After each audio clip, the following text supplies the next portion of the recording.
સુરતમાં પનીરના નમૂના ફેલ થતાં પ્રથમવાર કોઈ ડેરી માલિક વિરુદ્ધ ગુનો નોંધાયો છે।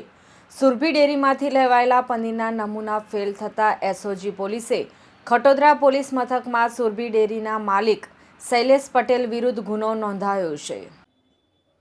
પોલીસે 754 કિલો જેટલું પનીર પણ જપ્ત કર્યું હતું, જે અલગ અલગ હોટલો અને લારીઓ પર સસ્તા ભાવે વેચાણ આપવામાં આવતું હતું। સુરત શહેરમાં લોકોના સ્વાસ્થ્ય સાથે ચેડા કરનારા નકલી ખાદ્ય પદાર્થોનું વેચાણ કરનારાઓ સામે ચાલી રહેલી ઝુંબેશ વચ્ચે ખટોદરા પોલીસે સુરભી ડેરીના માલિક શૈલેષ પટેલની ધરપકડ કરી છે। શૈલેષ પટેલ પર રોજે રોજ 300 કિલો નકલી પનીર બનાવી વેચવાનો આરોપ છે। આ કાર્યવાહી સુરત પોલીસ માટે એક મોટી સફળતા ગણાય છે, કારણ કે શહેરમાં પ્રથમ વખત કોઈ ડેરી સંચાલક વિરુદ્ધ આવા ગંભીર આરોપો પગલાં લેવાયા છે। આ સમગ્ર મામલો 10 નવેમ્બરના રોજ પ્રકાશમાં આવ્યો હતો, જ્યારે સ્પેશિયલ ઓપરેશન ગ્રુપ અને આરોગ્ય વિભાગે સંયુક્ત રીતે સુરભી ડેરીના ગોડાઉન પર દરોડો પાડ્યો હતો। આ ઓપરેશન દરમિયાન અધિકારીઓએ ગોડાઉનમાંથી આશરે 750 કિલોગ્રામથી વધુ નકલી પનીર જપ્ત કર્યું હતું। સ્થળ પર જ માલિક શૈલેષ પટેલે કબૂલાત કરી હતી કે આ પનીર નકલી છે। જપ્ત થયેલા નકલી પનીરના સેમ્પલને તાત્કાલિક લેબોરેટરીમાં મોકલવામાં આવ્યા હતા।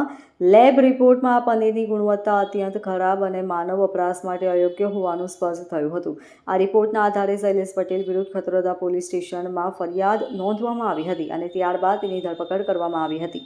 ધરપકડ બાદ કેસની ગંભીરતાને ધ્યાનમાં રાખીને સ્પેશિયલ ઓપરેશન ગ્રુપના ડીસીપી રાજદીપસિંહ નકુમ પોતે રિકન્સ્ટ્રક્શન માટે સ્થળ પર હાજર રહ્યા હતા। છેલ્લા ઘણા સમયથી સુરત શહેરમાં નકલી ઘી અને નકલી પનીર પર જે કાર્યવાહી ચાલી રહી છે, જે ડીસીપી રાજદીપસિંહ નકુમની આગેવાની હેઠળ કરવામાં આવી હતી।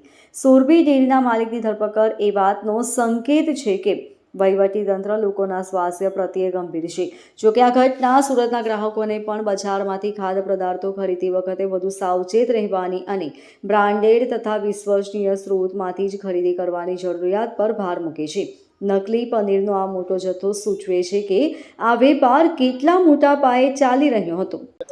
954 કિલોગ્રામ પનીરનો જથ્થો જે જપ્ત કરેલો, એનો જે નમૂનો જે ફેલ જતા ગઈકાલે એક વિશ્વાસઘાત અને મિલાવટની કલમ મુજબ ગુનો દાખલ ખટોદરામાં કરવામાં છે।